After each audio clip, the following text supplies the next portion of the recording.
ازيك يا حبايبي مرفان، عاملين ايه؟ كل سنه وانتم طيبين وبالف خير وسعاده. بس اهم حاجه قبل ما اتكلم ما تنسوش تعملوا لايك وتشتركوا في القناه عشان القناه تكبر بيكم يا جماعه. كل بالبلدي مع مرفان، كل جديد في جديد مع مرفان. وصلوا على النبي يا جماعه عليه افضل الصلاه والسلام. النهارده بقى ده اكلنا النهارده يوم الجمعه يا جماعه، والنور قاطع.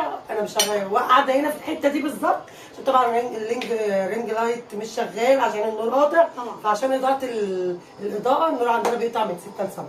فيا رب يعني ايه ما حدش يتريق ويتنمر على الاضاءه بتاعتي، انتوا عارفين اعذروني. النهارده بقى ده اكلنا النهارده يا جماعه يوم الخميس، اكل التجميع. اكل اللي طبعا انتوا عارفين ان ولادي في دروس، فكل واحد بياكل ايه لوحده. فبسم الله ما شاء الله انا بغسل المواعين في اليوم 3 4 5 6 7 مرات.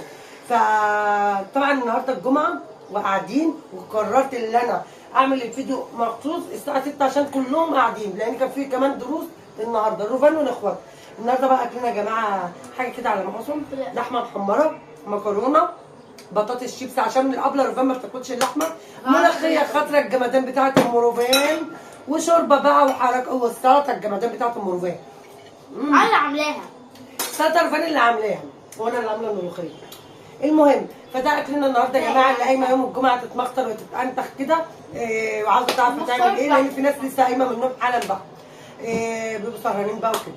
ف عادي بقى، عندك سم مكرونه اهو نزلي السبت كمان، لو عندك سوبر ماركت نزلي السبت، واللي مخزنه ملوخيه خضراء تطلعها من الفريزر، والطماطم طبعا رخيصه فعندك طماطم هتطلعيها، وطبعا البطاطس البيت ما بيستغناش عن البطاطس، تلاقي في كل بيت مصري بطاطس. لا الا جايبه الاثنين ب 25. الا المهم فده اكلنا النهارده يا جماعه عشان كان العاده. وده العيش اللي انا مقمراه، حطيت فيه بس عشان يفضل ايه سخن. عيالي طبعا ورا الكاميرا كالعاده جعانين جعانين جعانين، عاوزين ناكل المهم فهيموتوا وياكلوا عشان الاكل سخن بقى الصراحه. والا السلطه بقى يا جماعه، بصوا جمدان عشان من ايد رول، حاجه كده ايه فاخر من الاخر. جمدان عشان من ايد رول. ده فيديونا النهارده يا جماعه، حاجه كده فاخر من الاخر ليوم الجمعه. الجمعه مباركه عليكم يا جماعه. روفان واخواتها عمالين يعملوا ازاي، بصوا عمالين يخبزوا ازاي.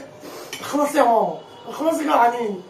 فمعلش عشان ايه اول ما اقفل معاكم حالا، انتوا عارفين ان انا كمان بحب اشمر واكل براحتي، بالذات الملوخيه الخضراء. فلايكاتكم واشتراكاتكم عشان القناه تكبر بيكم يا جماعه. كل ما البلدي مع ام روفان، كل جديد في جديد مع مران. ورجعنا لروتينات الاكل بقى، خلصنا من الفسيخ والرنجه والفطير، كله خلص كله خلص.